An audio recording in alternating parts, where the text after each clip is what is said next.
अस्सलामुअलैकुम। मोहम्मद अज़हर सिद्दीक़ अपने programme political diaries के साथ हाज़िर खिदमत है। 29 अप्रैल बरोज़ जुमा आप ये प्रोग्राम देख रहे होंगे। जुम्मतुल विदा है, मुबारक आप सब लोगों को। बड़ा आसान दिन है, लेकिन अब जिस तरह इमरान खान साहब को गिराना चाहते हैं लोग, वो नज़र आ रहा है बहुत मुश्किल है। जनाब साहब का चीफ जस्टिस जनाब जस्टिस मियां साकिब निसार साहब इमरान खान साहब से मिले, बहुत सी बातें की उन्होंने। मेरी इतला के मुताबिक कोई पैगाम भी गए। अब क्या है क्या नहीं है वो आपको समझ आ जानी चाहिए बातें। इमरान खान साहब अब अपना जिस पेस पे चल रहे हैं ना, अगर इस पेस पे ना चले तो बड़े मसाइल उनके लिए पैदा हो सकते हैं, और अगर इसी पेस पे चले तो नताइज भी मिल सकते हैं। मैंने ट्वीट कर दिया है कि शहबाज शरीफ साहब ने लाहौर हाई कोर्ट का चीफ जस्टिस अपनी मर्ज़ी की लगाने की मुतलका इदारों पे या मुतलका जगहों पर डिमांड कर दी, और उनका ताल्लुक रावलपिंडी डिवीज़न से है, जिनको चीफ जस्टिस बनाना चाहते हैं, जो ख्वाहिश है इनकी, या जिस जगह जो मेरे तक इतला आई है, जो बात पहुंचाई गई है, और कि जनाब जो कहेंगे वो हो जाएगा। यानी इस हद तक इन्फ्लुएंस की बातें हो रही हैं, यानी जुडिशरी में इस हद तक इन्फ्लुएंस है। ये एक तकलीफ दे बात है, लेकिन ये बातें क्यों हो रही हैं, आ जाएंगी सारी चीज़ें आपके सामने। हमें तो बहुत कुछ पता चलता है, हमें तो बहुत कुछ अंदाज़ा हो रहा है इस सिस्टम के अंदर रह के। एक और वीडियो इमरान खान साहब की कट एंड पेस्ट करके वो चलाई जा रही है, और उन पे इल्ज़ाम तौहीन मज़हब का लगाया जा रहा है। काबू नहीं आ रहे ना, तो फिर इसी तरह की बातें होंगी। वो भी गलत है। पूरी आप वीडियो देख लें, फिर आप आएँ। जहाँ अगर गलत किया है तो फिर हम सब खड़े हैं, मगर आप किसी पे तोहमत लगाएंगे तो क्या तोहमत लगाने वाले पे सज़ा नहीं होनी चाहिए? जो ब्लास्फेमी कमिट करा रहा है जोड़ तोड़ कर, ब्लास्फेमी उस पर नहीं बनती। और पाकिस्तान मुस्लिम लीग नून मरीम नवाज़ वगैरह ये क्यों चला रहे हैं? उनका सोशल मीडिया इस तरह की बातें तो चला रहा है, वो आप समझ सकते हैं और आप देख सकते हैं। बहुत अहम केस है, मुनीर अहमद एडवोकेट और बाकी सलमान वाला केस भी लगा हुआ था। ओवरसीज़ पाकिस्तानियों को बल्दियाती और दीगर इलेक्शन में वोट देने के ख़िलाफ़ केस की समाज जनाब जस्टिस शुजात अली खान साहब के पास हुई।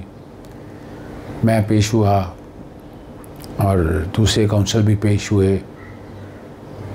24 मई तक अदालत ने समाअत मुलतवी की है, और मेरा जो तजवीज़ थी वो इस बात तक अदालत आई कि इस पर एक कमीशन बना के इन सब को बिठा दिया जाए जो इसका इतला करे, वरना नहीं है। वरना वजारत ख़ारजा उधर, वजारत कानून उधर, वजारत ख़जाना उधर, इलेक्शन कमीशन इधर, किसी ने कुछ नहीं करना, नादरा इधर। इन सबको जब एक जगह बिठाएंगे तो रिज़ल्ट मिलेंगे इंशाल्लाह। आइंदा तारीख़ पर जो है सेक्रेटरी इलेक्शन कमीशन पेश हुए, आइंदा तारीख़ पर ऐसा ही होगा। और इस पे जनाब जस्टिस साहब के शुजात साहब के रिमार्क से हमने देखना कि हुक्मरान गुड गवर्नेंस में कहाँ खड़े हैं।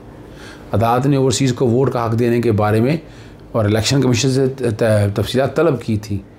उन्होंने कहा कि हमारे पास इतने ज़राए नहीं हैं कि ओवरसीज़ को फौरी वोट का हक़ दे सकें। ये झूठ बोल रहे हैं, टालम टॉल कर रहे हैं, ड्रामेबाजी कर रहे हैं। जब चल रहे हैं पूरी दुनिया के अंदर, हमारे यहाँ चल रहा है यार, हमारे हाईकोर्ट बार के अंदर चल रहा है इतना ज़बर, हमें तो आज तक किसी को भी एक भी कंप्लेंट नहीं आई। और वजारत कानून और वजारत फ़ॉरेन अफेयर्स ने जवाब दाखिल ना किया, ना कोई आया, ना कोई इतला आई। इलेक्शन कमीशन की तरफ से आ गया तो इस पर अदालत के बड़े कंसर्न थे, और कहा कि इस बारे में वज़ीर आज़म को लिख दें। और इलेक्शन कमीशन ने जब तक जो भी काम किया अदालत ने मांगा, लाएँ रिकॉर्ड पे पेश करें क्या कुछ किया है, क्या समझ में आया है। और इंटरनेट वोटिंग के लिए 2.5 अरब रुपए की बात है, मुख्तस की जाए सेक्रेटरी इलेक्शन कमीशन। हम टेक्नोलॉजी सपोर्ट इलेक्शन कमीशन को फराहम कर रहे हैं, ये नादरा के वकील ने बताया। और डीजी नादरा को आइंदा का तहरीर रिपोर्ट लेके अब तक क्या हुआ, और दुरुस्त ना हुई तो वो होते पानी रहेगा। आइन पाकिस्तान के तहत ओवरसीज़ पाकिस्तानी का वोट का हक़ रखते हैं, आप बताएं कौमी असम्बली और पाकिस्तान हुकूमत ने इस बाबत क्या इकदाम किए। 2018 के ज़िमनी इलेक्शन में ओवरसीज़ पाकिस्तान को वोट का हक़ दिया गया, ये अहमद परवेज़ वकील इलेक्शन कमीशन बताते हैं। अब बताएं ओवरसीज़ पाकिस्तान को कैसे वोट के हक़ से महरूम रखा जा सकता है। और नादरा ने 3 दफ़ा तजावीज़ दी हैं, बेवकूफ़ बना रहे हैं कि नादरा के इतना ज़बरदस्त फूल प्रूफ सिस्टम दिया आपको, लेकिन आप काम नहीं करना चाहते। इलेक्शन कमीशन साहब, आपने जो नहीं करना उस पर टाल मटोल करते हैं। ये हम और ओवरसीज़ के लिए नई टेक्नोलॉजी मुतारफ़ करा रहे हैं। 2 बार पार्लियामेंट के सामने रिपोर्ट रखी थी। इलेक्शन कमीशन ने 3 टेक्निकल कमेटियाँ बनाई, कंसल्टेंट की खिदमात भी हासिल की। टेक्नोलॉजी एक्सपर्ट बहुत कम है। हमने EVM वोटिंग मशीन को बतौर मुशाहदा के बाद फिट करार दिया था।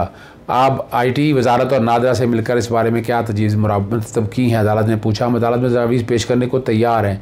ओवरसीज़ पाकिस्तानी सालाना तकरीबन $25 बिलियन पाकिस्तान भेजता है। अगर हम उनको हक़ दें तो क्या होगा?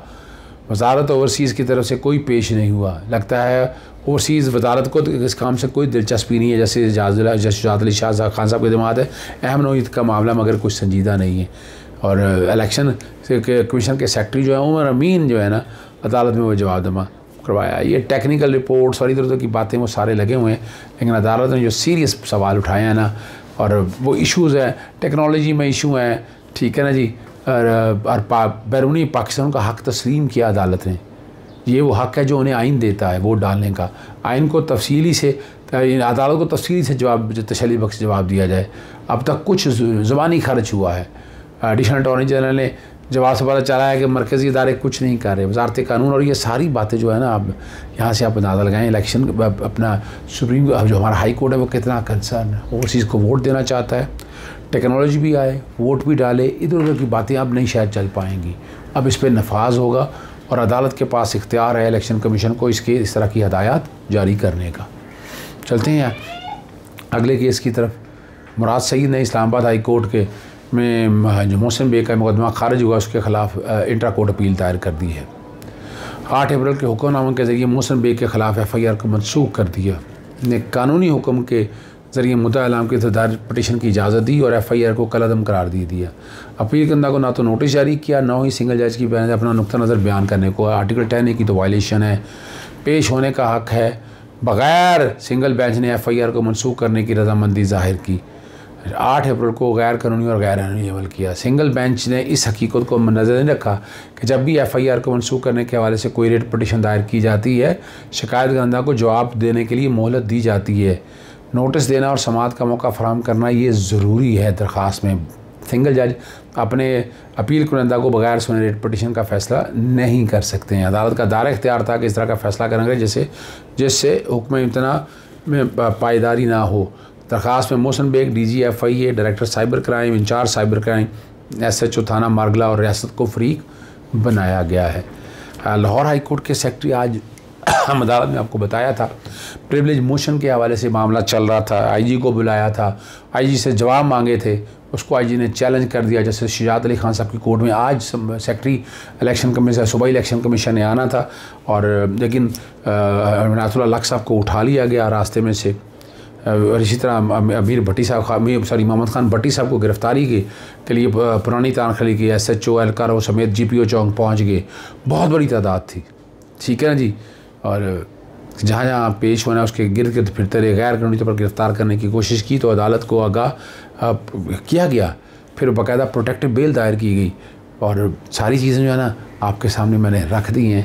सिंध हाउस में जो हमला केस है, PTI के गिरफ़्तार जो 3 MNAs हैं, राय तनवीर, फ़हीम खान और ताला की दरख्वास्त ज़मानत पर फ़ैसला सुना दिया गया। मैजिस्ट्रेट इनाम अल्लाह ने फ़ैसला सुनाया और 50-50 हज़ार रुपये के ज़मानती में चल के जमा कराने का कहा। गुज़श्ता 3 अपना जी रोज़ तीनों मुलज़मों को जुडिशल रिमांड पर भेजा था। इस्लामाबाद हाई कोर्ट ने यह ज़मानत खारिज की थी। अब आखिरी केस की तरफ चलते हैं। वफाकी शरीयत अदालत ने मुल्क में राइज सऊदी निज़ाम को गैर शरई करार दे दिया। अदालत ने हुकूमत को हिदायत किया कि तमाम कर्ज़ सूद से पाक निज़ाम के तहत ले लिए जाएँ। दिसंबर 2023 तक मुआशी निज़ाम को सूद से पाक करने का हुक्म दिया है। कर्ज़ अदायगी में ताख़ीर पर इंटरेस्ट लेने पर पाबंदी आयद। West Pakistan money laundering act खिलाफ शरीयत करार। 21 दिसंबर 2000 मुआशी निज़ाम को सूद से पाक करने का हुक्म और 19 साल बाद ये फ़ैसला सुनाया है। फैसले में में शरई और कानूनी ज़िम्मेदारी है। मुल्क से रिबा का ख़ात्मा ज़रूरी है। बैंकों का कर्ज़े की रकम से ज़्यादा वसूल करने के ज़िम्मे में आता है। इस्लामी बंगारी निज़ाम रिस्क से पाक और इस्तेहसाल के ख़िलाफ़ है। शरई अदालत ने हुकूमत के अंदरूनी और बैरूनी कर्ज़े सूद से पाक निज़ाम करने के लिए हदायत जारी कर दी हैं। इंटरेस्ट एक्ट 1839 सूद के लिए सहूलत करने वाले तमाम कवानीन और शिकों को गैर शरई करार दिया है। शरीयत के अपीलेट कोर्ट ने कर्ज़ अदायगी में ताख़ीर पर इंटरेस्ट पर भी जो है ना वो पाबंदी आयद कर दी है। 1 जून 2022 से इंटरेस्ट लेने से मुतालिक तमाम शिकों को गैर जनूनी करार देते हैं और कि हुकूमत तमाम कवानीन से इंटरेस्ट का लफ्ज़ फौरी तौर पर हज़फ करे। अब ये फ़ाइनल आ चुका है। आइन के आर्टिकल 227 बैकग्राउंड पे चल रहा है ये, और उसके आगे फेडरल शरीयत कोर्ट के चल रहे हैं, उनकी क्या ज़िम्मेदारियाँ हैं, क्या पाबंदियाँ हैं, वो भी आप देख सकेंगे। ऑब्जेक्टिव रेजोल्यूशन भी रिकॉर्ड के अंदर मौजूद है। बहुत बड़ी अचीवमेंट है। इजाज़त चाहूँगा मैं आपसे। अस्सलाम वालेकुम, अल्लाह हाफ़िज़। पाकिस्तान जिंदाबाद।